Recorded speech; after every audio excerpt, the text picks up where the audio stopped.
There we go. We are live, everybody. What's going on? We're back to episode 2, right? Right, Wayne? Are you frozen already? Motherfuck. I can't hear everything you're saying, Wayne. You got yourself muted.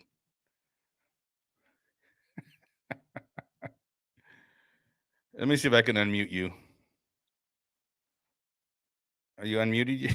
Wow. You were just... Stop. There you go. Can you hear me now?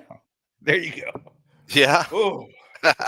You thought we worked out the bugs, but we guess we didn't. So we're back for episode 2. Got me muted. Maybe. I don't know. It doesn't matter. We're on now. Yeah, we're on now. Episode 2 of the Proof Is Out There. Seek the proof. Seek the proof. And we had to, this was a question that Wayne had dropped a while ago. He asked me, he's asked a bunch of people about, what is it, Wayne? Oh, I ask, when you're running a still, do you run a drip or do you run a stream? And, a lot of people have a lot of different opinions on that and a lot of different reasons for that. So for their opinions. So I thought we'd do a little discussion on that and kind of share some other people's opinions. And tonight we have 2 special guests joining us. The first, everybody's favorite redhead from the TV show Moonshiners, right?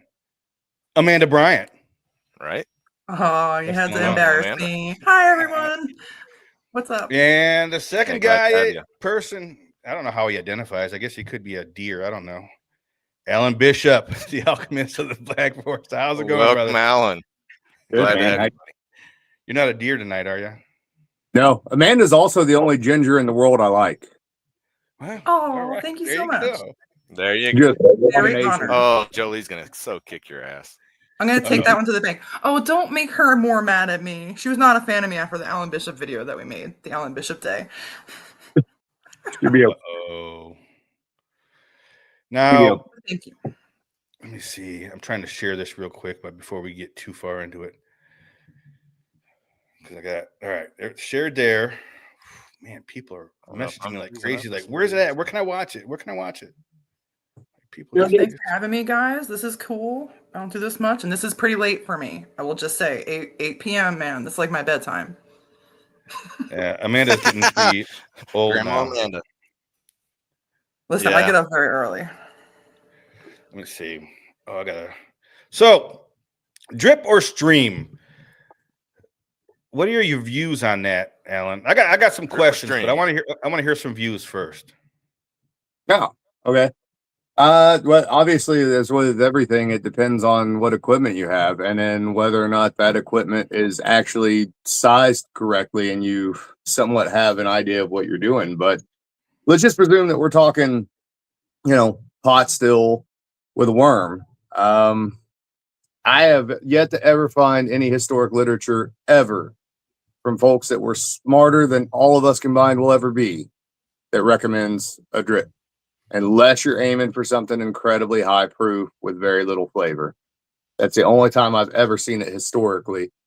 That's not to say that some people are doing it wrong. Some people may not have equipment that's sized properly to be able to get a stream, but pretty much all the old cognac books all recommend the same thing. All the old Scottish distillers recommend the same thing. You want a stream. You don't want a huge stream. You don't want it, you're not trying to push it as hard as you can, but you also don't want the worm to sit there and be taking breaths. You don't want that stream to fall back on itself. You don't want it to run back up the underside of the worm.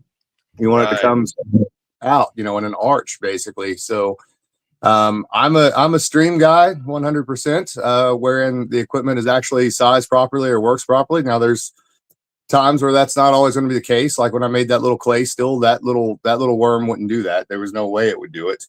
And then if I'm running, I don't know, let's say a shotgun condenser, single shell and tube, and I'm going for high proof, I'll drip that for hours and hours on end just to hold the proof that I want to hold at. So with just the D flag and no plates. But that being said, I'm not a still engineer. Luckily, there's a guy that I know that sometimes builds stuff, even if it's crazy, if his computer ever works right. And he's spinning right now, so I don't know what the hell's going on. Right? Oh, we lost them. The host of the show is gone. What the hell? I guess he'll be back. I guess I have to ad lib until he gets back. So, there's a lot. Oh shit! I even forgot to turn on the comments. I got a whole bunch of comments here. I've got a lot of. I got some questions. I'll just throw a few questions out here real quick. Maybe if I can get to them. Okay, so old school lore says if it ain't dripping, you're running too hot. Right. So, what about that? Well, you know, that old school lore, and there's nothing wrong with moonshining. Obviously, I come from that background as well. But you know, there are folk superstitions that are incredibly useful, and then there are folk superstitions that are just that a lot of the times. Not to say that there aren't instances where you might not want to be dripping. Let's say here, I'll give you an example, and this is all about having tools in the toolbox. Let's say typically I'm doing something that's really volatile. In other words, it doesn't have a lot of or it has a very easy to lose aroma. I might back the still down to a drip. Maybe. Probably not, because there's usually no reason to. The other thing that happens when you back down to a drip is that then when you're running a drip, you're rarely ever going to hit a proper obtention temperature. And obtention temperature is the temperature of the distillate that actually is coming off the still. And typically you want that between 68 and 72. And I know everybody says colder is better, but that's again that's not historically been the case, and that has not been the case through traditional folk distilling knowledge. A lot of things sort of pop up around Prohibition, and I think a lot of what you're seeing is a lot of people got into distilling all of a sudden during Prohibition, and you know, like anything, it's you try to make yourself look more intelligent than what you are because you need the customers, etc. There's nothing wrong with that, and again, there's always exceptions to the rule, but I tend to value knowledge that has been passed down for, you know, multiple generations from the folk countries that brought distillation to the United States. So that'd probably be the easiest way to answer that. A very long-winded way to answer it. Oh, I haven't done one of these for so. Hey guys, sorry, I had to relocate. I lost signal. Yeah, what you meant to say, Mac, the heat is over it. Good. Yeah, you got better signal down here? Yeah, I do. Yeah, I'm outside the back door here at the house now. So, all right. Sorry. All right. So, Amanda, what about you with that question there? You know, the old school lore for dripping. You're running. What is it? You're running too hot if you're not dripping.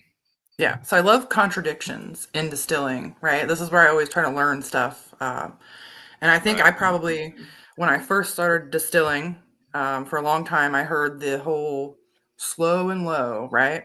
And, right. You know, again, running too hot, and they preach slow and low, slow and low, slow and low.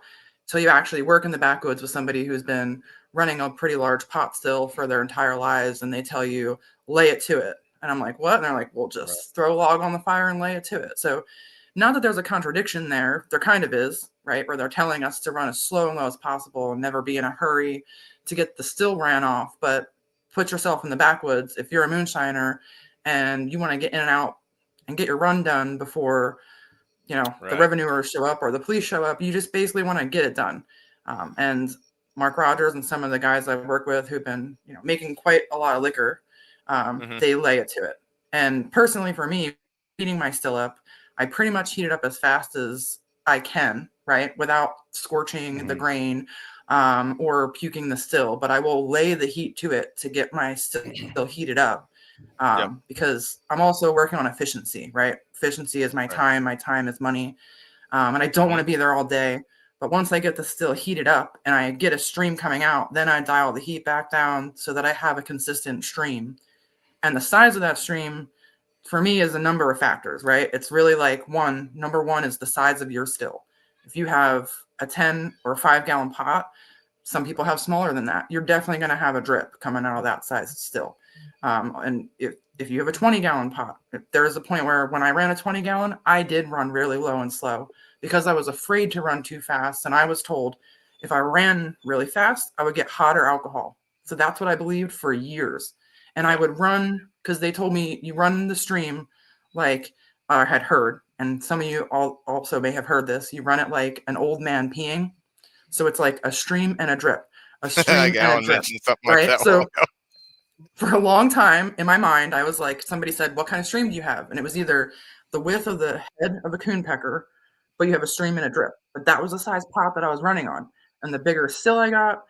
I mean, if you see a big still run or a still in a big distillery, they are pushing alcohol, right? Yeah. So much so that when you put your hand in front of that, there's cold air just blowing out from how fast the pressure is building up in the thumper or the column and coming out that condenser where there's pressure coming out fast. So a number of things, right? The size of the still, how much alcohol you have in the mash. Are you distilling a mash or are you distilling a spirit? Both of those will distill at a different speed because high proof alcohol is going to distill much more quickly than a standard mash will. You also might run a mash at a lower temperature, right? Because you're afraid to scorch something like that. Depending on what kind of heat source you're using, the size of the still, whether or not you're running a thumper, it's a pot right to a worm. There's all kinds of factors that come into play, but for me, it's the size of the still. And I think you just, like, again, I used to run it very slow and very low until I saw other distillers making really good, really smooth distillate and making it really fast and over some heavy heat, which I thought was heavy heat. And the first thing I thought was just like everybody else thinks, they're running too fast. It's going to make hot liquor until I tasted it. And I realized that this notion was maybe false. Or there's just more to it really than running super slow and super low. Those have benefits to run that way, but like Alan said, you're doing that for a reason, right? You're trying to bring up the proof. Or sometimes I've worked a little bit with Alan where we're running a pot still, right? So we're manually controlling the heat and we're dialing the heat back to extend our hearts cut a little bit. So we're trying to slow the stream down to get a bigger hearts cut at the end of the hearts before we go into tails, where that's where we would really kind of dial it down to extend the good portion of our run. So it's complicated. There's a lot of factors to it. It's a great contradiction, right? But that's why I love distilling this. I love to talk about contradictions. So I'm glad you guys brought me on. Thank you so much. Yeah. That dialing down is important too, Amanda, to your point, because that's really what people are talking about here. And I don't think that they necessarily everybody realizes what they're talking about, but what they're talking about is, you've kind of gone through it here, is actually a distillation curve, right? So, and to be great merchandise for you guys. So distillation curves matter. There you go. I mean, we've already said pecker and drip within the first 12 minutes, so might as well go with this. Pecker, drip, curves, distillate. Wow.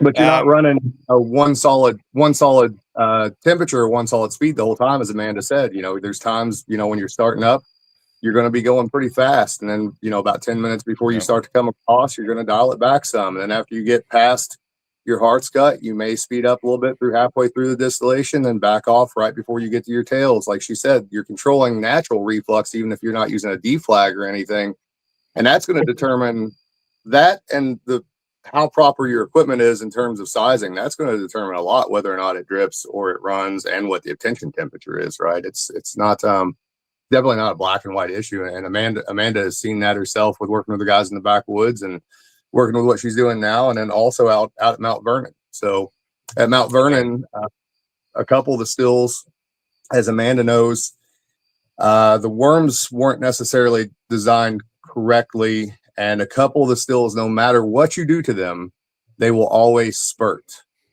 There's no way to get a consistent stream off a couple of those stills to maintain that stream. They're just not, they weren't sized correctly. So, and that's for somebody like me or Amanda or some of the other distillers like Eric I've seen out there, and other guys like it. There's one in particular named Helen, which is the biggest still, and it just, if you're obsessive compulsive at all, it will drive you up the damn wall trying to I'm determined I'm the one distiller that can get this thing to run the way it's supposed to run. It's never gonna stay there. Maybe for 10 minutes and you'll feel real good about yourself, but it'll humble you real quick. So It's a tricky one. So we talk about different size stills and stuff. So what do you guys think about, let's say, for instance, you got a 20, 30 gallon pot, but you're running a still head and you're carrying over 2-inch diameter all the way out to the shotgun. would you run that faster or than you would one that's choked down? You know, say 1 inch all the way out, or 3/4 or 5/8, whatever. Is it? Because I see your Vapor question, Wayne, and I have to ask: does it have a proper vent on it or no? No. Then Proper I'm vent as in right. I'm probably going to take my time the first time or two I run it, anyways, and see what it does. But all things being equal and bearing in mind that say a worm is going to make a somewhat heavier bodied spirit than a shotgun or a shell and tube, as long as it's not a single shell and tube, and as long as I'm not going for high proof, I'm probably going to have almost the exact same approach, as long as it'll handle the vapor. Right. Might run a, but it's just putting your toe in the water and testing it. Right. What is it actually going to do here? So yeah, but without I'm more cautious. Yeah, I just noticed when I run like one of my rigs out to a 2-inch shotgun, it's a lot different than when I was running a smaller condenser, or I was necking down to 3/4 and going out. You know, definitely seems to just run a lot faster and smoother. And also I'd be interested to hear what Amanda has to say here too. But the other part of that too is, let's say I'm doing just a straight up stripping run. As long as I'm not, as she said earlier, I'm not worried about scorching. I'm just gonna run a waterfall on the stripping run, unless it's brandy or something really volatile. There's really no reason to run slow on that stripping run. It's that doubling run, that spirit run, where you need to be paying more attention to that distillation curve. But yeah, you're correct. There are differences in the way that those run. Yeah, I love the video Tyler put up on my question on Facebook. You know, he showed one of the stills just running a strip, and I was like, dude, that you're cheating, dude. No, come on, that's not what we're talking about. Dude, those We're stripping. lose you. What's going on, brother?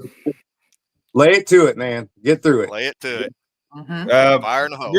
Real quick, Amanda, I got to ask you for a favor. Yeah. I got a buddy of mine. Depends on the favor. It depends on the favor. But go ahead. I got a buddy of mine, Travis. He loves you on the show. If you could just say hi to him, I'd appreciate it. Yeah, man. What's up, Travis? Thank you for watching. I appreciate the support. And, there you go. I would say so. Okay, I was going to say something smart about Damon, but I'm going to be nice today.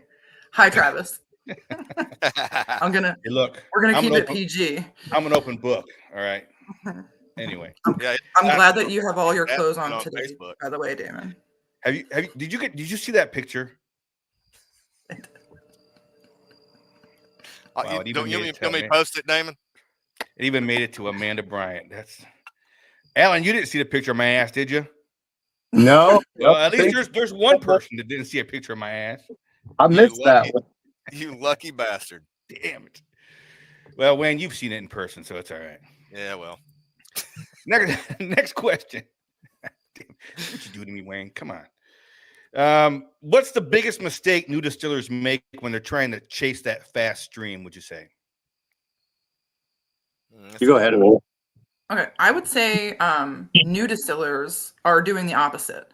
Most new distillers are very careful, overly careful, and tend to overthink most of what they're doing. I know that because I did as a new distiller. Oh, yeah, and for years, so I distilled on my own and in a small group of people, not around any other distillers for a long time, several years before I met any other person who actually distilled. So I had a very my own boxed way of doing things, and meeting other distillers helped me to learn.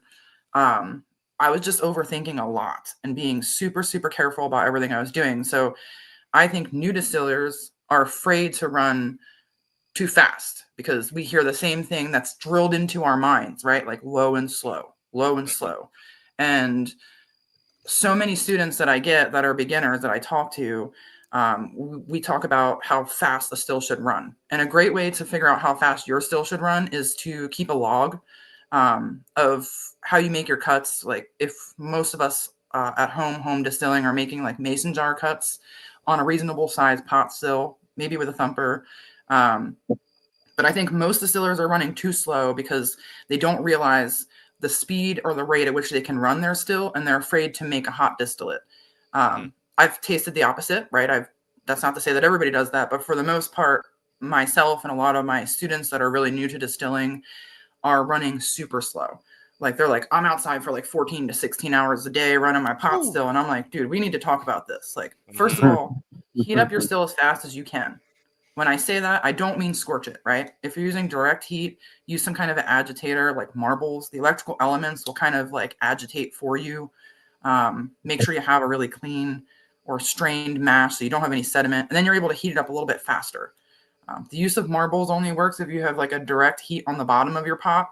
It helps to stir. It's a very cheap agitator, but it helps you to heat the pot up faster, which can cut down on your runtime. You see, like those little clay beads, would that work? Around, as long as it's perfectly round, so it can move around, kind of. And I've seen beads; they sit in place and they kind of dance around.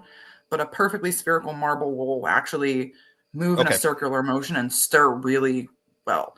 I've heard of people putting copper pennies, total, whole copper pennies in. They kind of sit in place and they dance around. Okay. But that's what I try to encourage newer people is to not be so scared. And a good way, what I was getting at is to do a log, right? And write down how frequently you make that 1 quart cut. And then you can sit there and review your log, and you can say, okay, this whole run, it was taking me 10 to 15 minutes here to make a cut. But then at some point it started taking me 20 to 25 minutes to make a cut. So you can see that your distillation has slowed down. You can go back and compare one distillation to another, and you can kind of see like today I ran the slower than I normally do, but you wouldn't know this unless you're paying attention to time and cuts. But that's a really good way to figure out how fast you can run your still. And I had to push it. When I went on that master distiller competition, they gave me 4 hours to distill. So I had to figure out how I was going to get into my hearts in a 4-hour window. So I set a 4-hour timer and I turned my still on and I just practiced over and over and over until I figured out how to get into my hearts in a 4-hour window by not filling the still all the way, right? Like if your still is not completely full, it's going to run more quickly also because you have less alcohol in there and you'll be able to get into your hearts more quickly than you would if your still is completely full because you're going to be able to heat it up more quickly as well. But keep track of your time. Note when you're making cuts, and don't be afraid to run it too fast. You can run it too fast. You can scorch, you can puke. These are not things I recommend, but I think what I see most people that are new to distilling, or at least don't have experience in running a lot of different kinds of stills, or at least not experience running a lot, then they're afraid to just go too fast. And you got to just push your equipment and learn what its limitations are, because there's going to be times where you want to run really, really slow, where we want to run really fast, like Alan said, on a stripping run. Obviously, you're not going to be making cuts on that, and you're not going to be paying attention to, you don't really want to run that very slow.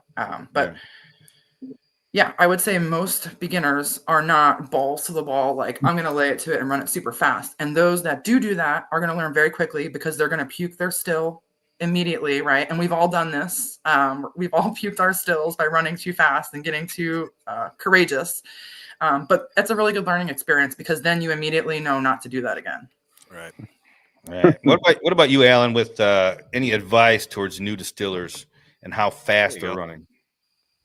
I'm not far off of Amanda. I think it's maybe a little bit of a different piece, a little bit of different experiences that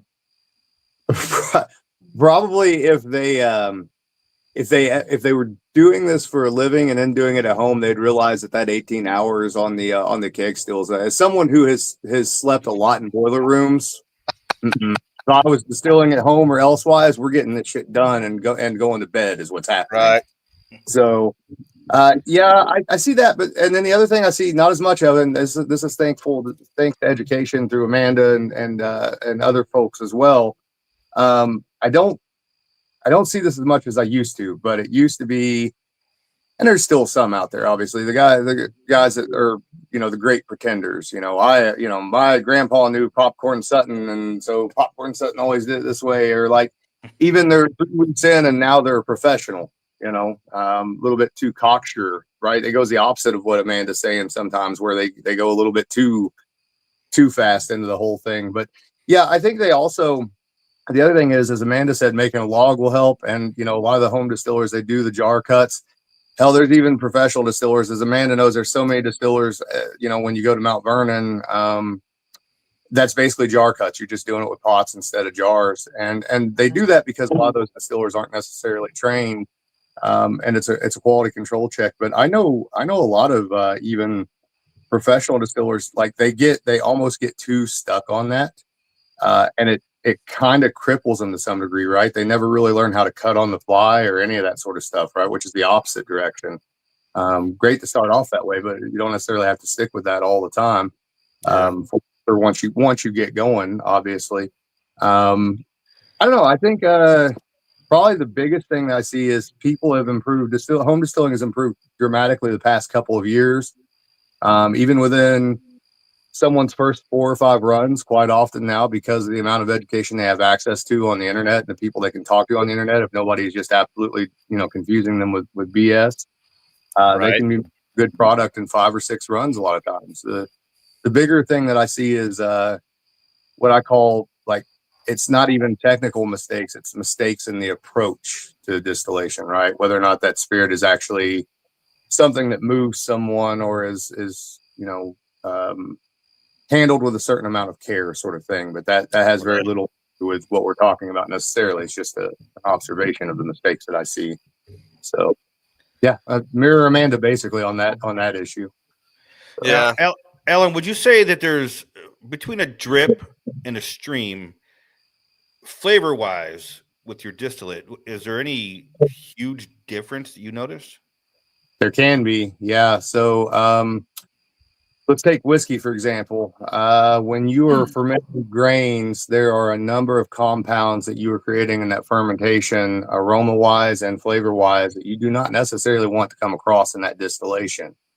And if you are not catching your proper obtention temperature, that between 68 and 72 degrees, as best as you can, obviously there are always going to be fluctuations. Yeah. You're not catching that proper obtention temperature, which has a lot to do, again, with having properly designed equipment that will run a stream properly or will be vented properly. What's happening is you're condensing everything too quickly because everything's cold. And so all those volatile elements that you may not have wanted from that fermentation that should have been created as a gas and should have off-gassed on that condenser instead of being imbued into the spirit, they're being put into that spirit and bonded into that spirit. And while some of them are volatile enough that they'll come off with airing out your spirit after distillation, a lot of them are not. A lot of them are going to sit in that jar and they're going to be there 20 years from now when you open that jar, and they're never going to go away.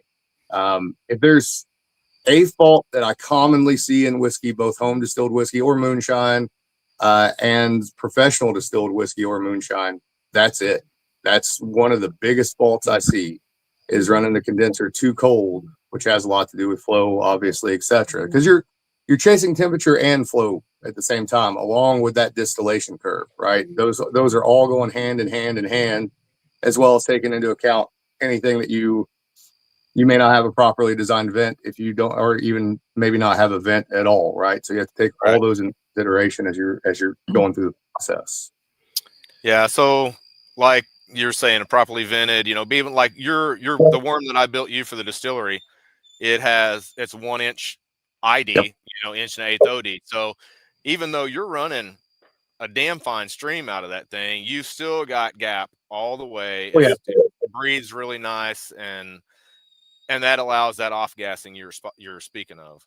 And that thing has never once huffed. Nice. I've never seen it huff a single time. Yeah, and it would take, I could probably damn near get away with running that thing on that 500 gallon, truthfully. So Wow. But all right. So for you, Amanda, something Alan had mentioned with, you know, getting your water too cold when it's condensing. Yeah. I see a lot of people when they're first starting off putting ice and making a big old ice bath in their condenser. What do you think about that? Yeah. So this is another big contradiction that I like to talk about, especially I get asked all the time. And this is a big contradiction, not just among experienced people and inexperienced people, but there's distillers and especially moonshiners that are on both sides of this fence, right? About how cold to run the condenser. And most of the moonshiners, what you're going to hear is the colder the better, right? Super, super cold. Because if you have a warm condenser or your distillate is warm coming off of the still, then you're going to have hot liquor. So I can explain why they think this and why they're getting this. But I've also had moonshiners tell me that ice cold can shock your liquor and make it hot coming off the still. Because I do believe that you can condense too much or too rapidly, right, on the still. Tony Mandela, how cold is too cold? So yeah, if I would say like having ice right off the still, when you have a worm, it's warm on the top and cool on the bottom. And what happens is that vapor comes out and it's gradually traveling down the worm. So it's gradually condensing. It's not going from 200 to 212 degrees to right down to, 30 degrees, 32 degrees or something that is freezing cold. I think that rapidly cooling can be too fast. It's exactly what Alan said. We are condensing all the volatile vapors that some we would like to off gas, but we're condensing it all into a spirit. So what I like to do is I like to run my condenser warm on top, cool at the bottom. And really, as long as we are condensing that vapor, condenser size and the size of the still, these are all things that come into play. The bigger the still that you're running, sometimes a condenser has a hard time keeping up with it. Your water source is a big thing. A lot of times I have run big stills off of creeks or gravity fed pipes, which aren't very reliable. I've had them clog up or be slow. I've used hose water from my house. I've also even used icicles, right? Like where in the wintertime, my condenser is heating up really fast. So I'll go outside and grab all the icicles from my house and put them in the condenser. And it helps to keep it cool. I have recommended to people a gallon water jug, keep that in the freezer and you can throw that in as long as it's in your condenser. The condenser water is still pretty warm, right? Generally, and that's melting and it's dissipating that heat and keeping it cold. But I did learn with experience that the warmer condenser actually makes a smoother spirit because we're not condensing all the volatile things that we're later going to go back and off gas, hopefully. Some distilleries purposely run their condensers warm to counteract this off gassing, like a continuous column still that we can't necessarily maybe make cuts on as good. We are running that condenser warmer intentionally to off gas some of those vapors that recondense at they have a lower boiling point and they're recondensing at a lower temperature. So it's better to off gas some of that stuff. But the reason that people say that a hot worm makes hot liquor is this. It's simply this. And I think I figured it out. I'm not 100% sure, but this is what I think. If you have a jar of moonshine, right, or a jar of any whiskey, it doesn't matter, a bottle of good whiskey, it's sitting in your car, and you open that bottle or you open that jar, it's going to smell really hot when the distillate is warm, because the warmer the distillate is actively off gassing, right? So even if you've made cuts properly and you have a good clean distillate, if it's hot or it's warm, there's evaporation going on. So when you taste it on your palate, it's going to burn. And when you smell it, it's going to burn your nose because it's warm and it's actively off gassing and there's a little bit of alcohol evaporation going on. So warm distillate coming off the still to a moonshiner in the backwoods would taste hot. And then if you take a jar out of the freezer, it's closed off. There's no off-gassing occurring. The flavor and the aroma is going to be totally muted. And even a jar with poor cuts and a lot of heads in it, you can throw in the freezer, pull it out ice cold and drink it, and it might taste smooth and super good to you. So moonshiners got into the notion that the colder the worm is, the smoother the liquor is because it was closed off and it wasn't off-gassing. And then times where the worm would run warm, they would taste it and they would say, this is hot because it was actively off-gassing. But if you go back a day later and you check on that alcohol, once it becomes room temperature, the warm alcohol that has off gas is probably going to be smoother than the ice cold liquor that you've run once that warms up and begins to off gas. Makes sense? I'll give you guys a contradiction too, a contradiction of myself here. So at Old Homestead, and this would be something common that, as people scale up, they'll see things like this. So I had a little bit of the same problem at Spirit the French Lick. and this goes along with what Amanda said about contradictions to begin with. But so the stills that we had at Spirits of French Lick, the ones that we have at Old Homestead, they come from China, and they're not bad stills. I've had Vendome guys come in and look at them. They all say the same thing. There's things here they do better than us, things here they do worse than us. But the one thing that the Chinese are terrible about is designing line arms that are properly designed and sized and shaped. So on my 250-gallon doubling still Rose, she has an 1.5-inch arm coming off the helmet that goes about 3 feet up in the air before she goes over, right? That's a tremendous pinch point for vapor, which changes the way you have to run the distillation curve to get what you want.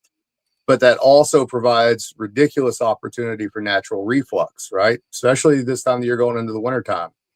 So Tyler, my still hand, Tyler Richardson, actually assistant distiller for all intents and purposes, he got to watch me be very confused for the first week or so of running that still and trying to figure out how to get around this, right? Because what was happening was typically you would expect double pot still distillation proofs to be about 135 proof on average for your hearts. And I was consistently hitting 140 proof and there was no way to get around it, which is fine. 140 proof is a little higher proof than what I prefer it to be.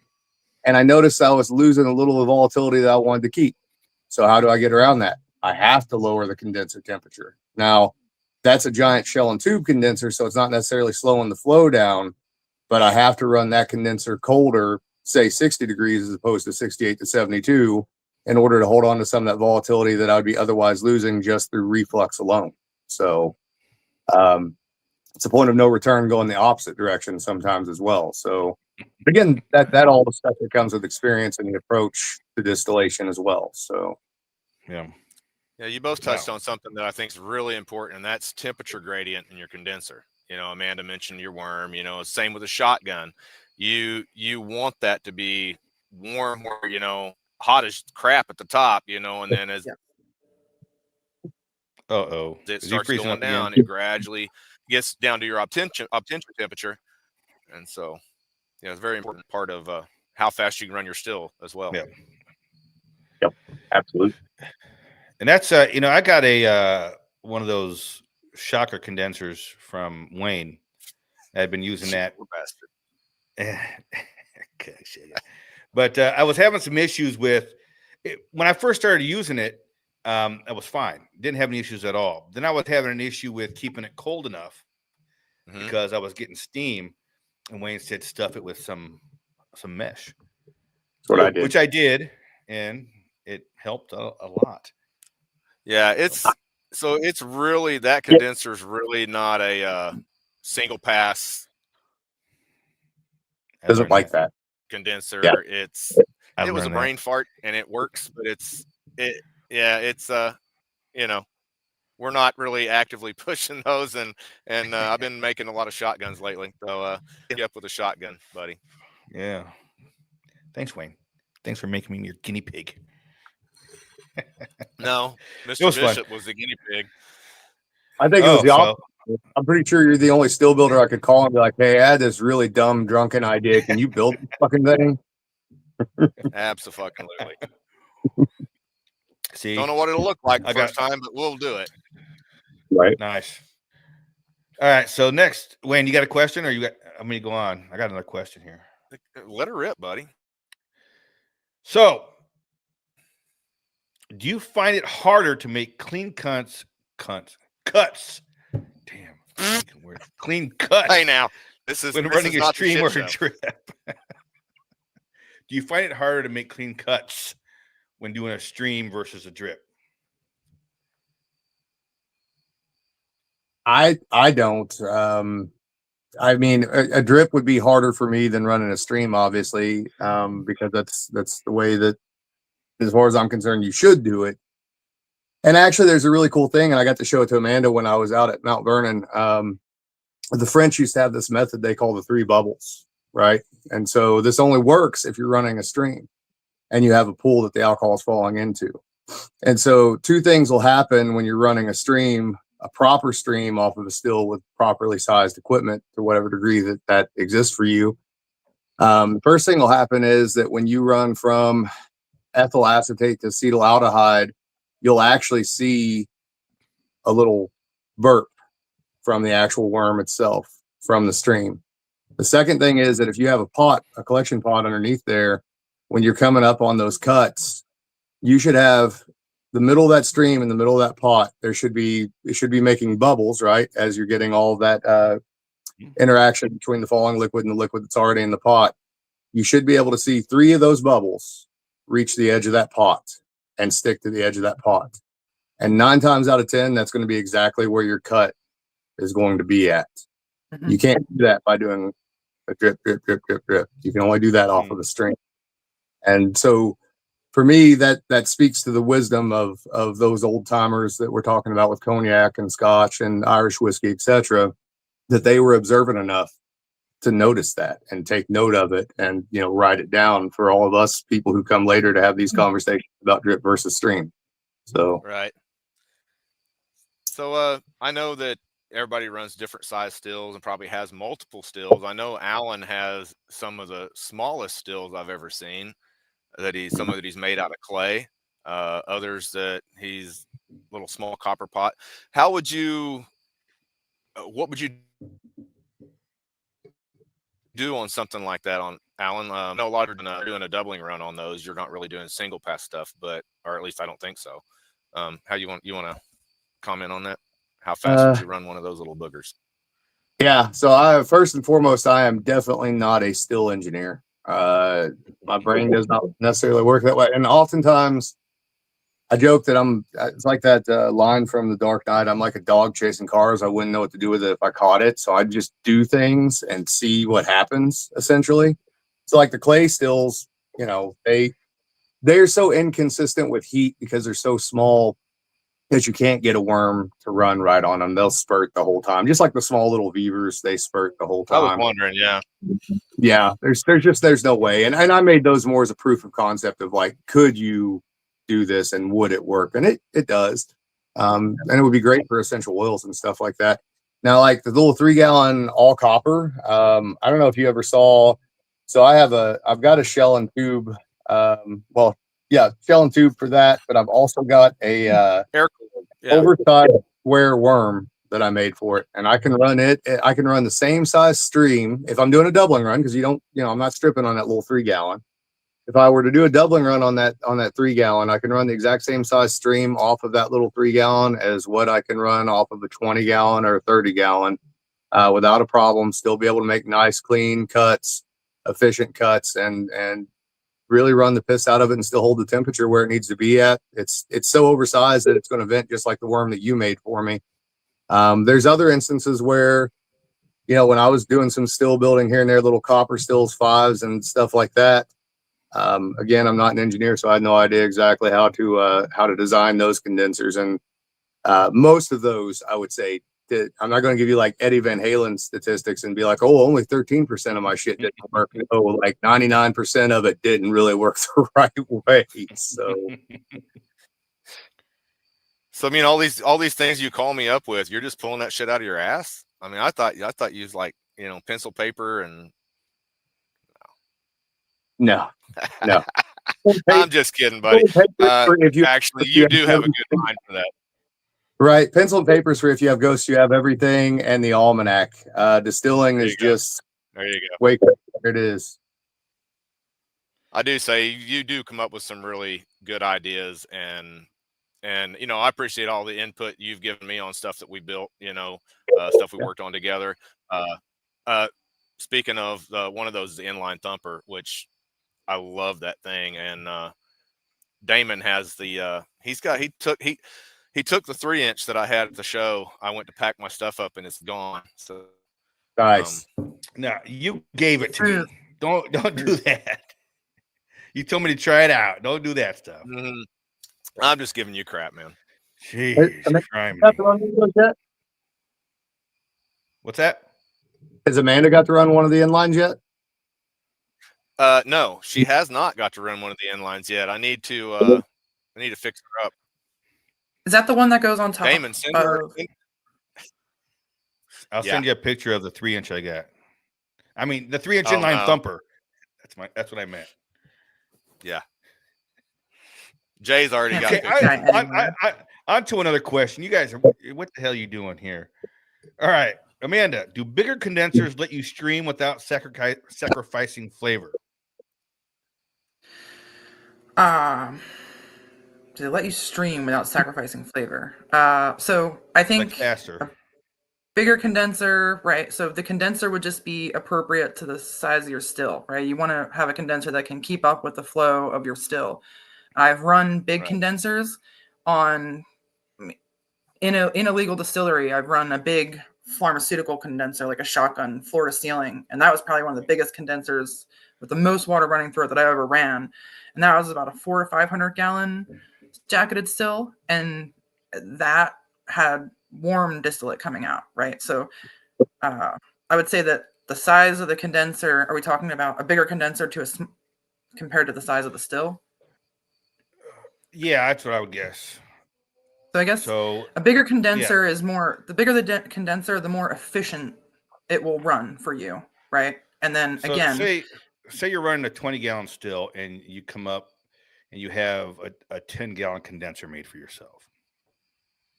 It's going to be better than running off of a 5-gallon condenser. Yeah, I think it would. Again, I'm not really a still builder, so I don't know the exact ratios, but I know on a 20-gallon pot still, a 5-gallon condenser would be efficient enough to cool it, simply because I ran a 20-gallon pot still with a 5-gallon condenser for very many years, and it was efficient. So a 5-gallon condenser will efficiently cool down a 20-gallon pot still. A 10-gallon, will that do any better? I don't know how much of a difference it's going to make. It's going to cool down more efficiently, and it will stay cooler for longer, so that you will have to use less water to circulate through it. Or 5-gallon condenser is going to require more water circulating through it to keep it cool than a 10-gallon would. So a 5-gallon will get warmer faster and require a little bit more water circulation through it. So if you're somebody who is buying ice, right? Because sometimes we have, like, some people, I don't know how everybody circulates water. If you have tap water or some kind of a stream, or you're running with a hose where you don't have a limited amount of water, then the bigger the condenser would be better. Some of us have like a fish pump to some kind of a cooler, right? Where you're putting ice in a cooler and then you're circulating that water through a cooling system. In that case, I think a 10-gallon would be better and more efficient at cooling. And a 5-gallon would just get hotter quicker and run through your heat maybe a little bit more quickly. Gotcha. Yeah. Again, I'm not a still designer. I know a 5-gallon is going to work perfectly on a 20-gallon pot because I've ran that exact setup for a long time. But I think if I was circulating my water and I was paying for ice to cool a cooling chamber to circulate through my worm, the 10-gallon would save me money on ice. Yeah. I want to throw something in here real quick too. With that is because I don't want new people to get confused. Like I mentioned, a pitch and temperature. We're talking about cold versus hot, etc. I'll make sure people know that adding ice to the water, you have a retention pond or whatever you have that you're using to cool with. I don't care what the temperature of the water is. It's the tension of the distillate itself, right? It's the actual temperature of the distillate of the worm. That water can be as cold as somebody wants to make it. And at home, a lot of people use less of it. Yeah, a lot of people do run with ice. I know Tyler does. For years, I had a little tiny freezer in my basement that I would fill up with water and let freeze for 10 hours or whatever, where it freeze around the sides, and that's what I'd pump my water out of. So yeah, I want people not to get confused by that. I'm not saying don't run cold water. Run the cold water is what you want to. Right. Just watch your retention temperatures for sure. Yeah, gotcha. Yeah, that's a good point. Now I know Amanda's got kind of she's been on for about 50 minutes now, and I know she wants to get some sleep. So what I'd like to do, I don't know, Alan, how much time you have tonight, but what I'd like to go ahead and do is get a question or two from in the comments. And now keep it about what the topic is. Okay. If you got a question or two about drip or stream or something newer, we'll go ahead and post it up here and have these two folks talk about that. Let's see. Okay. I'm getting a bunch of comments, but not a question. There is a bunch of comments. I was just going back and looking at them. A lot of people like Amanda. Michael says, "Damn, stop sending me pics of your 3-inch." Pics and damn 3-inch pictures, and I ain't getting nothing over here. It's fucking. Tom will hook you up. Tom's got them all. I'm Of telling course. you. Amanda, you got a class tomorrow? You got a class tomorrow?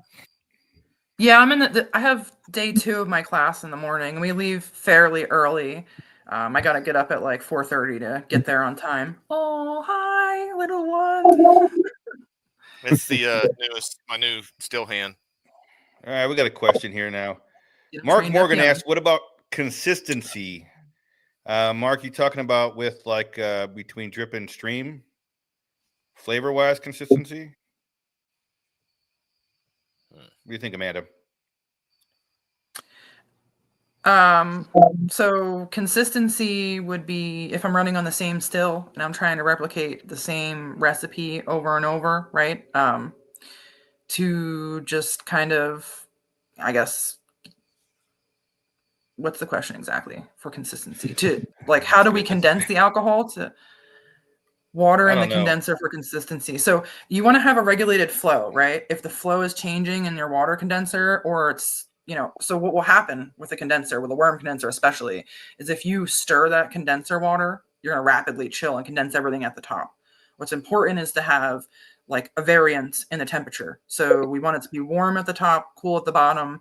And as the still gets into motion and starts to heat up, it's going to stay warm because the heat rises, and we have cold water getting pumped into the bottom and hot water leaving the top. So as long as we have warm at the top, cold at the bottom, and your alcohol is gradually condensing, or just a little bit more gentle condensing of your alcohol vapor, so it's not just rapidly condensing on you, that's a good way to run consistently. Obviously, if you go in and you stir that real quick, a worm, stick your hand in it, give it a good stir, you're gonna see it surge. The worm's gonna surge. That stream's gonna go from maybe what was a drip to a pretty hard stream. If you're using a parrot or something, sometimes it'll overflow and overshoot. But I think just for consistency, and just maintaining a consistent stream, which most of the time, if you're running off of like a hose or tap water, it's going to always be, you just set it and kind of forget it. And you don't really need to heat or cool your condenser down. Maybe towards the very end, as the still heats up, you may need to, because at the very end, your still will run from, it'll start running, depending on what kind of still, there's all kinds of variations, right? But it'll start running at a lower temperature, around 180 degrees. And then by the end of your run, it's going to be over 200 degrees. So as that happens, you're going to need to expend more cooling temperature and maybe get some more water flow going through your condenser. So you'd have to adjust your condenser slightly, just like you would have to turn your heat up a little bit on the pot to keep the stream flowing, because the stream will slow down towards the end too, as you run out of alcohol. But for consistency, I would say just consistently try to run warm at the top, cool at the bottom, and then, but there's all kinds of variations. Like a cool breeze could come, and that could reflux on the outside of your copper and cause the alcohol to recondense more. There's so many variables. We used to say around here, it's all good until somebody flushes the toilet. Right. Yeah, exactly. Mm-hmm. All right. Now we got a question here from Sunkissed Orange. Chris Elliott had a question. Oh, did he? Okay, go ahead. I didn't even see that one. All right. Yeah. We'll get to Chris. Yeah, Bean, Alan we'll get you touched next. on it a while ago, but yeah, we'll get you, Bean. For Amanda, if my condenser is at 56 degrees and my distillate is cold when it comes out, and I allow it to open air for more than 24 hours, sometimes 3 or 4 days, getting to room temperature and faking it now and then, is it enough to help it off gas? Stuff you don't want in your spirit. Yeah. So off gassing for at least 24 hours, I like to tell people. I have let certain things go for a couple days. 50-gallon barrel, they're gonna let breathe and slowly temper that down over the course of like 7 days, sometimes more. But off gassing for those couple days for sure. By the way, hello girl, how you doing? I know her friends from Master Distiller, but yeah, I think off gassing for a couple days is definitely going to clean up, because when we condense a spirit, we're trapping everything back into it. What Alan had mentioned was that sometimes if it's very cold, we can condense things back into the spirit and he could probably speak more on this than I could more accurately, that we're condensing some things back into the spirit that may never off gas again.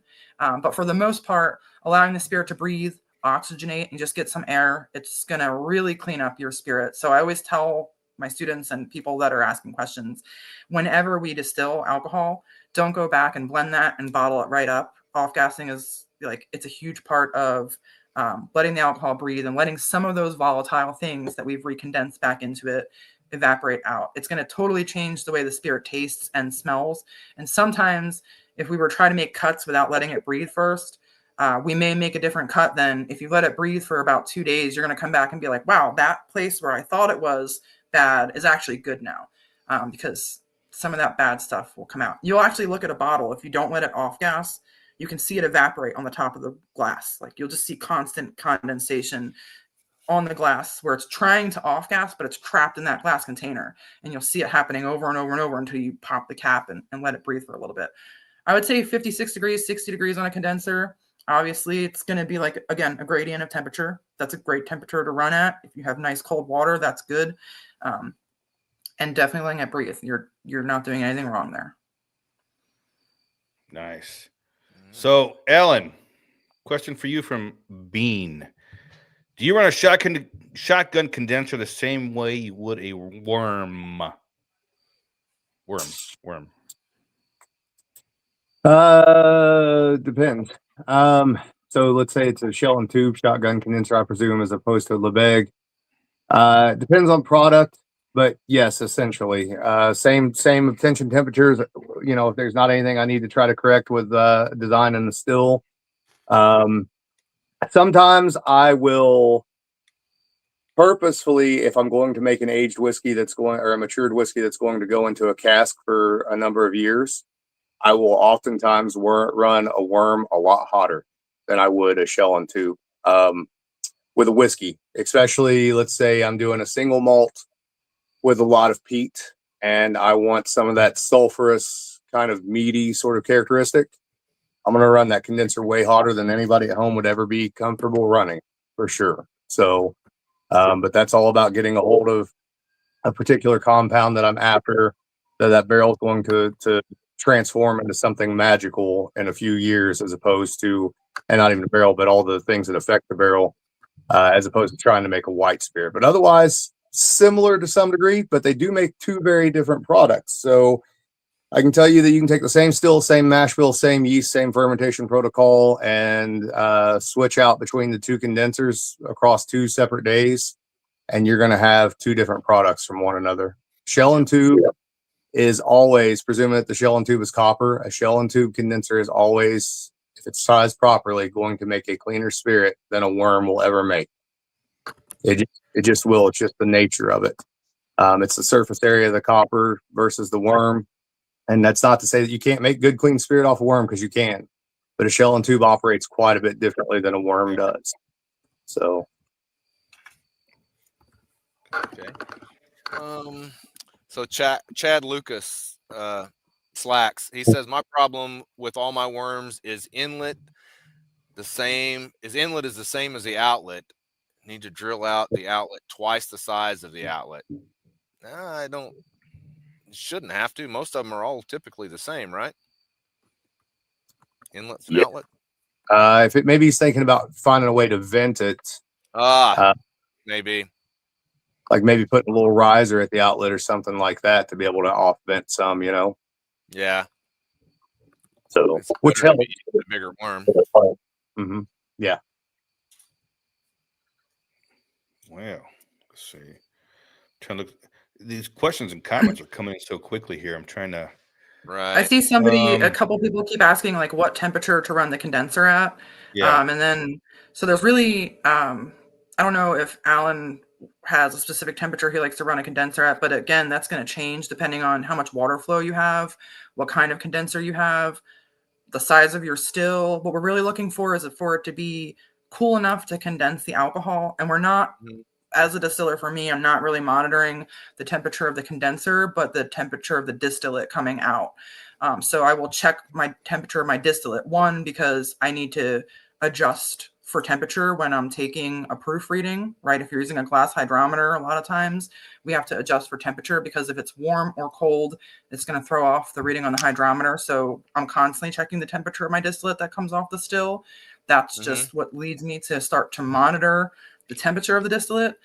So as long as it's cool enough to condense the vapor into a liquid, that's what we need it to be.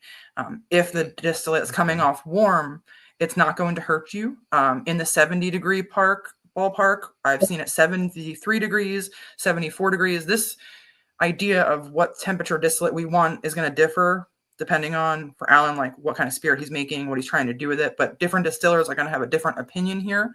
And that is because some distillers like it to be super cold coming off the worm. The spirit is closed up when it's ice cold. If it's like in the 50 degrees and the 60 degrees, it's going to be a nice cold spirit. It's going to be very closed up. And you're not going to be able to really smell that as much as a warmer spirit that's off-gassing. A warmer spirit's also going to off-gas coming right off the worm, and you don't have to off-gas as much, and it may taste smoother than something that was distilled very, very cold after a day or two. So to answer that question, it's a hard question to answer for the exact temperature. Ice cold stream water is coming off at about, on average, I think, off a stream, off a higher elevation is about 60 degrees is the water coming in. 60 degrees is a good temperature to feed your condenser, but we like the condenser to just be warm on top, cold at the bottom. So that way, as the water goes down the worm, it's super hot. Say your vapor coming out of your thumper or your pot is 200 degrees. It's going right into the water of your condenser. So you're going from 200 degrees, and we don't want to shock or rapidly condense or rapidly do anything really. But I think I'm not sure the science behind this, but I believe that a more slow condensation is better for a smoother flavor. So 60-degree water is great. But again, we're not monitoring the temperature of the condenser because it should have a variant. It should be warm and cold. But what we're monitoring is the temperature of the distillate coming off the still. If that makes sense to answer everybody's question. Because I saw that a couple times. Yep. I was trying to type it, and I was like, I'm just going to, easier just to say the answer. Just talk about it. So even Richard Landry popped in to say you're the best. Yeah, I seen that. Oh, Richard, what's up, brother? Yes, I seen a bunch of my friends popping in here, and I want to say hi, but I don't want to interrupt anybody. So I see you guys in there supporting us. I appreciate you coming on. This is a new podcast my very good friend Wayne is putting out to anybody who's watching from my platform. He is a still builder. He owns Ozark Stillworks. He has a beautiful mind and a great friend when it comes to distilling. This guy knows his stuff. Damon over here is helping him. He's great with the podcast stuff. So he is another good friend of mine, another distiller. But yeah, these two guys are trying to put out this cool new podcast. I like it because it's contradictions when it comes to distilling, which I'm a big fan of.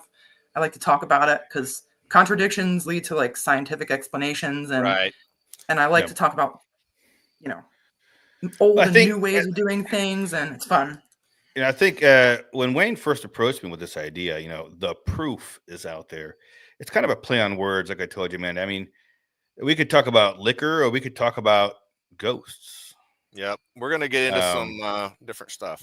Yeah, we got some good stuff coming up for winter.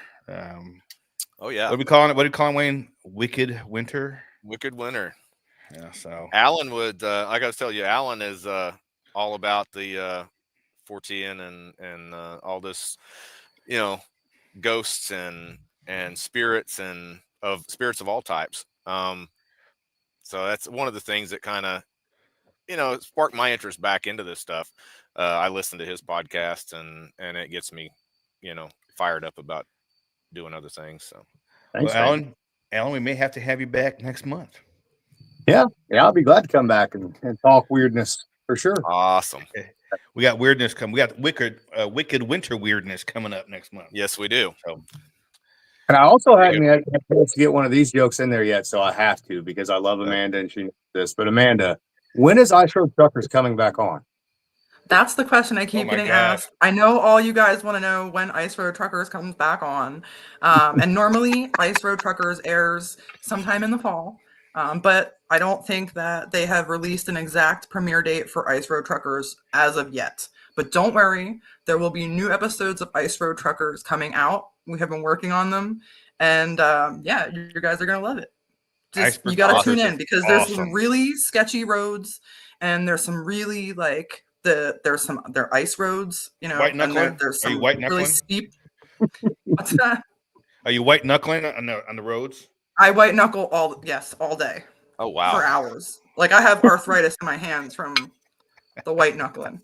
So I didn't know about this. I didn't know the Ice Road Truckers thing. That's cool. Yeah, see, don't underestimate me. You think I'm just here because I'm a girl, but I'm really here, guys, because I'm a star on a reality TV show called Ice Road Truckers. Yeah. Didn't know you were on I saw the TV. dick that said that I'm just here because I'm a girl. Oh, What? I love it. I love it. Oh yeah, I saw that comment. Is she on here for just because she's but a truthfully, girl? though, and it has to be said because people are just assholes. She's not just here because she's a girl or because she's on TV. She knows what the hell she's talking about. She's Have you intelligent. listened to her the last hour? Yeah. Hey, Thank I you. have. And I didn't introduce Alan, but Alan was actually I didn't have a computer or social media for years. I didn't have a cell phone, nothing. I had just read books. And when I got on a computer, I went on and I was like, this is cool. I'm going to look for distilling videos. And I came up with an apple mash video. So I didn't know who Alan Bishop was or anything, but I watched this colonial apple mash video. And when I watched it, I was like, this is so cool. I learned so much about colonial distilling and the history of distilling and everything. And then way later I had read his books and I had met him and it just clicked one day and I was like, oh shit, that first video I've ever seen That was on the first social one I media seen as well. or Nice. anything was Alan Bishop's apple mash video. But I had then at this point probably already met him and talked to him and then it clicked on me. But yeah, so also I appreciate Alan and everything that you share on social media because you make a big impact and you inspire a lot of people. Absolutely does. Both of you do. One day I hope to actually meet Alan in person. Yeah, be glad to. But you're friends with him on Facebook, so Oh yeah, I've asked you can wear the shirt. questions. I've asked him questions before, and I was surprised You when gotta he get the actually shirt. when he actually answered me. I was like, wow, he answered me. Now Amanda answers me, and I'm like, well, I know Amanda, so it's like, okay, I know she's going to answer me eventually. Oh, look, there's one. You got another question on here? I don't want to keep Amanda too long. I know she's Right. tired over there, so I'm okay. I got it like a second wind. I drank espresso for you guys, so at 6 p.m. If there's any questions, I see a lot of comments, not a lot of questions. When is the next podcast? I have a topic. So, Wayne, we've had a cool discussion, which I would love to discuss with other distillers, but we were talking about sweet potatoes, specifically sprouted sweet potatoes for their diastatic power and the enzymes. And I have read some really cool stuff about it. I've talked to Sean Peterman about this too at length, but I think this is a really cool topic. It's a very nerdy. Yeah, it is. Maybe not for everybody, but sweet cool potato is my jam. I love making sweet potato. I tell you what. I'm in Maryland for work, and I came here with 5 jars of liquor. All 5 of them were Wayne's. Within the first 5 days, couldn't find anything better. Within the first 5 days, they were all gone. And now I'm drinking beer. 5? So you drank 1 quart a day? No, they were pints. They were pints. Oh, okay. I mean, yeah, whatever. Come on, it's a little liver. It's a little bit better. Not the liver is evil and must be punished. But we had a good time. If there's anybody else, I have more questions. I mean, I was trying to weed them down because I actually have a lot of fucking questions. But let's see. If someone only can remember one rule about a condenser output, what should it be? Just make sure you don't have steam coming out. What was that? Sorry, go ahead. Don't fuck it up. Don't fuck it up. The one rule. Yeah, just make sure you don't have steam coming out, like Amanda said, and make sure that you keep an eye on your volume and listen. The biggest safety mistakes are people not keeping an eye on their pumps and stuff like that, and a pump going dead on you in the middle of a run because you get too comfortable doing what you're doing. Now you got steam, and if you're running on propane, you got alcohol, steam, and live fire. Yeah, that's one of the first rules. The first 2 things I was told by my grandpa and my dad were bring us something that's worth drinking and don't blow your ass up in the backyard. So I got to go grab my cord. I'm about to. I have a cool story related to that I almost brought up. So actually, when I was on Master Distiller, there's a little behind the scenes story that the stuff that they edit out that they never show ever. But it was so cool. My first time ever on Master Distiller, and all this crazy stuff went wrong. And we all worked together as a team. But one of my opponents, they had a worm condenser and it cracked, right? Like it was an enclosed worm condenser and it just wasn't, it had not been taken care of properly from a lot of people running it and not probably taking care of it in between episodes. So his worm condenser cracked. He went to a shotgun condenser and he was using that. He already didn't have a really good base fermentation, so he had really low proof to start with on a shotgun condenser. And I don't think he had a thumper. So he was going right from a pot to this shotgun condenser. And in the middle of our run, we lost water directly in the middle of the run. So then they started bringing us ice. Those of us that had like the worms, we were able to, it was an open worm. I'm sorry. It was an open worm condenser. So we were able to put ice in the worms to chill it, but he wasn't because he had the shotgun condenser. And they were like, well, you know, he can turn his still off. He'll have to turn his still off. And we were like, no, this guy's already at a disadvantage. I'm not going to say the name of the episode or any names of any contestants or anything, but we all kind of worked together as a team, the three of us, the competitors, and we held bags of ice around his shotgun condenser to jacket it and try to get it to function properly for him. And it lasted maybe like 35 minutes until we had water flow back on, but we were just like emptying out our condensers and we had people coming in and bringing us in ice, and we all kind of just worked together as a team to like make the run happen, and we didn't want anybody to have to turn their stills off. And it's the crazy stuff that goes on behind the scenes that you don't always see. And then after that, he had to run that. Once we had water flow again, this correlates to the topic we were talking about running a drip as opposed to a stream.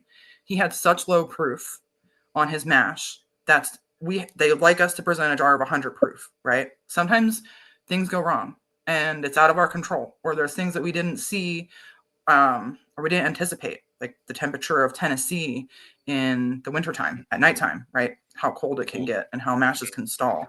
But this poor guy, he was a great distiller and he had a great recipe and his stuff smelled incredible, but he had to pack it with copper mesh and run it super slow. He ran the whole time at a drip so that he could try to bring up his proof and get it enough of a distillate to hand in that was at 100 proof. If he had run it at a stream, it would not have refluxed enough. It wouldn't have condensed enough, refluxed and raised the proof of it, and it would have come out at a really low proof for him. So he purposely ran it at a drip. It smelled like a bakery. Like, it was absolutely incredible. It smelled so good the whole time. But when he ran at that high proof, it came off, and it had gotten like a super high proof for him because he ran it so slow. But he was intentionally running that slow so he could bring the proof up so he had something worth any count to hand in. It was just really unfortunate. But it's interesting to see the stuff that can go wrong, and then the skills that distillers have that are experienced and the things they know to do to work with their equipment and get their equipment to kind of function for them. And again, you have to know your equipment, know how to run it, know the limitations of it, and know, like, do I need to run this fast? Do I need to run it slow? And what happens if I do that? So I like to tell people to push their equipment to limitations. And this guy did everything he could to stay in the game, and he was just at a disadvantage from the very beginning. And it was just like one bad thing after another happened to him. But he ran at a stream. We ran out of water flow. Like, everything that could go wrong went wrong. Man, I hate those days. Then they don't show any of it. You know, it all gets those days happen. We film stuff for hours and days, and you only see a small percentage of really what all the work that we do, because they have to sum it up for you into one episode. And there's a lot that goes on. Let's see. Yeah, an ice road. Yeah, it's so many sketchy rides. So many hauls. I think that the people who are good distillers, you know, they didn't get there by not making mistakes. I think all of us make plenty of mistakes, and that's, as long as you learn from them. I mean, that's the key. That's how you learn shit. That's how you got a FAFO. You know. Yeah, absolutely. For sure. Now, Alan, there's a question here for you. When cuts on the fly, someone says cuts on the fly, what does that mean exactly? Good question. It means being comfortable enough to know how to find your transition between not just head parts and hearts and tails, but also the transition between early heads and late heads. Some of the things from the late heads that you might want to keep as part of your hearts to go into a barrel if you're aging or maturing a spirit and that sort of thing, as opposed to breaking it down into little fractions that you go back and revisit. There's nothing wrong with doing that, right? That's a good way to start and to learn. But at some point, you know, just like with anything else that you do, any other art that you pursue, you should get to the point that you can be able to smell and taste and feel that alcohol, see what the temperature is, etc., and not have to break it down that way, right? And the reason I say that that's important, because if you're spending all the time analyzing those jars as you go, especially if you start doing this on a more common basis, and you're also trying to manage the other things that we've talked about tonight, like your distillation curve, your retention temperature, et cetera, et cetera, et cetera, you're automatically going to be distracted from those things by being so nervous about where your cuts are falling at that you have to break it down into those small fractions. So it's important to get to that point. It's just like learning to ride a bicycle, right? Eventually you take the training wheels off and you start riding the bicycle, right? You're not relying on those training wheels anymore, and fine to start with training wheels for sure. I wanted to comment on one more thing. That last question about the condenser and what not to do, etc.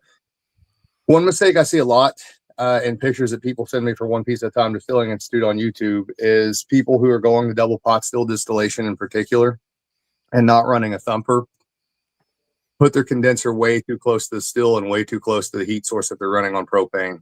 Be cognizant of where that condenser is at. And if you have to buy more copper or stainless steel tubing to get that condenser away from that flame, get it away from the flame within reason, as best as you can, and make sure the output is facing away from the still and the heat source. That way, if you ever get steam, it's not just blasting right to the fire, because you just add. Yeah, if you've ever seen a still on fire, not that I have, but let's just say that if you've seen it happen, take his advice. Get you some more copper pipe. It's not that expensive. Have you ever seen the basement floor on fire one time? You look like Doc Brown. Nothing good. Well, Nothing good. I think we're going to wind down on this episode here of The Proof Is Out There. Amanda, I'm sure everybody knows already, but just in case they don't, where can they find you and what do you got going on? Yeah. So right now I'm just on Facebook. I'm not great with social media or self-promotion, but I have a distilling business. We are opening a educational distillery, restoring a historical building. As soon as we get our certificate of occupancy, I should be moving in. My business is going to be currently it's called Unholy Beginnings Distilling Company. I teach monthly distilling classes at ubdistilling.com. We are currently doing our last class of the year right now because everybody would like to have off with their family for December. Totally understand. It's a lot of work to put the classes together, and I couldn't do it without my partners and my coworkers. But yeah, ubdistilling.com for classes. I'm on YouTube at Amanda Bryant Distilling. I'm trying to get back onto that flow, and I mainly just do Facebook because I don't understand Instagram and I don't know any other social media things. But you can check me out. There will be a new season of Moonshiners coming out. I don't think that they have released the premiere date yet, but that should be fairly soon. So just keep an eye out. The way that I do it, and this is the best way I can answer that question to anybody, is that there's something called Discovery Channel TV schedule. And if you really want to know, I get asked this question like 25 times a day. Go on Discovery Channel TV schedule, and it's like the TV guide, and it goes ahead 3 weeks. So you just keep checking that. And then eventually Moonshiners will pop up in that TV schedule in the next coming weeks. Or Discovery Channel will make an official announcement and they'll put out a commercial and you'll find out exactly when I do. So I'm not keeping anything from you guys, as much as I do. When the commercial drops, we'll all know. Yeah. Awesome. Yes. Alan, where can we find you at? Yeah. First, I want to give one more quick shout out to Amanda. Amanda's one of the coolest people I know, and I'll tell you guys a real quick story. It's things that people don't understand about Amanda. So when my dad was super, super down in the dumps, and he loves ice road truckers right? But he was going through hip replacement and stuff, and he was just really, really down. Amanda, cool as shit, called my dad to talk to him, and it made his day, and I had to hear about it for like 3 weeks till I was finally like, I know her. I don't need to hear it anymore. But he loved it. Absolutely loved it. And I appreciate the hell out of it. That's awesome. So you can find me a bunch of places. So Old Homestead Distillery, oldhomesteaddc.com. So that's part of a complex called Alcohol Acres, which includes the Old Homestead Distillery, where we preserve tradition and push boundaries. There will be, by the way. Do what? It's a beautiful distillery, by the way, and beautiful compound. The whole place is just gorgeous. Thank you. Yeah. Tyler and I work really hard to keep the distillery clean and fit and in good shape. We want it to be the cleanest distillery in Indiana when people come in there. But the whole facility, everything there is awesome. Out at Patoka Lake, it's part of a larger facility called Alcohol Acres, which includes the Patoka Lake Winery, the Patoka Lake Brewery, the Old Homestead Distillery, the Old Homestead Hotel. We own the marina, the gas station. Like, it's all the things. We own all the things. If you want to get drunk and crawl to your hotel room, as long as you can make it there, we got it for you. So You have like a cigar shop and everything, right? we do. We have a humidor. Right, two humidors. So one at the distillery and one at the winery. So there'll be an educational component coming to that probably sometime next year. Tours will be starting up next year. Tasting room is open. Right now, obviously, a lot of young spirits, a lot of clear spirits, because in the state of Indiana, we actually cannot purchase and resell spirits in our tasting room unless we blend them 60-40 with our stuff. It kind of sucks because we actually have about 200 barrels laid down that we had made to my specs by Moondrops Distillery up in Indianapolis, using my yeast, my grain, etc. And so I'm sitting on it until it goes into distribution. You can keep up with Stolen Wolf Distillery. I do a lot of work with my brother Eric Wolf on a product we call Wolf and Wilson. We've done some stuff with Paul Minta down at Key West as well, a cool little rum project recently, and there's more of that stuff coming as well. You can find me at thealchemistcabinet.com, and that's where you'll find all the information about the Practical Distillers and Alchemist Almanac, which is kind of like a farmer's almanac. Gets released yearly, but it's catered towards distillers and people with more traditional folk magic practices, that sort of stuff.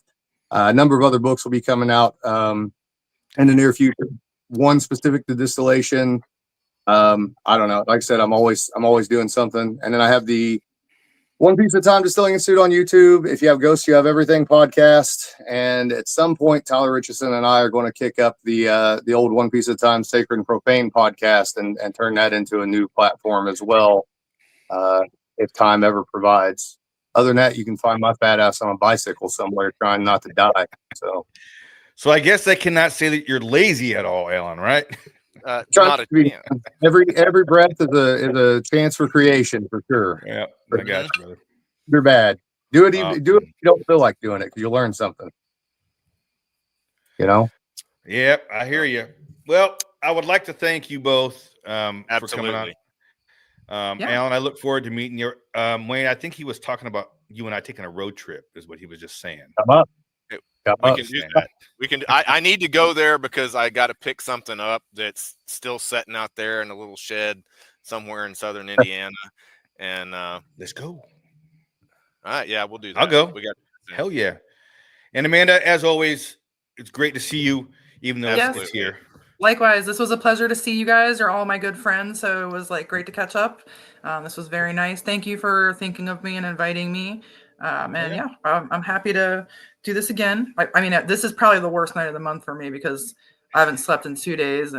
But for you guys, I'm here for you guys. You're awesome, girl. We love you. And I love y'all. It's really good to see you guys. And I definitely need to come visit you, Alan. That is on my checklist of things to do in my free time. Yeah, I got some free time next month, and I'm road trip. Everybody, yes, everybody next month. Going to party at Alan's house. I got all kinds of stuff that's not even been released yet. I'll happily put it in front of you. Christmas in southern Indiana. That's what I'm talking about. Yes, again, I wish all the best with your podcast. Thank you. Everybody, keep an eye out for The Proof Is Out There. Right? Is that where that's the official title? There. The Proof Is Out There. These are really intelligent people talking about some cool topics. And I appreciate y'all inviting me on. And I appreciate everybody that tuned in tonight to watch. I appreciate your questions. I was not able to really go through the comment section, but thank you guys so much for tuning in and watching and supporting these guys. Yo, rock. Thank you. You work next time. I don't even look at the comments. I'm just like, no, I'm here. That's good enough. Yeah, I try to keep up. It's I tough. try, but they're going. I'm neurotic. I'm neurotic. But again, I appreciate y'all. Thank you so much for coming on to Wayne and I's second episode. Look for Wicked Winter coming out next month. In December. I will be keeping an eye out for it. All right. Thank you, Nice. guys. Love Have a y'all. beautiful night. Later. Deuces. Love y'all. Bye. Bye.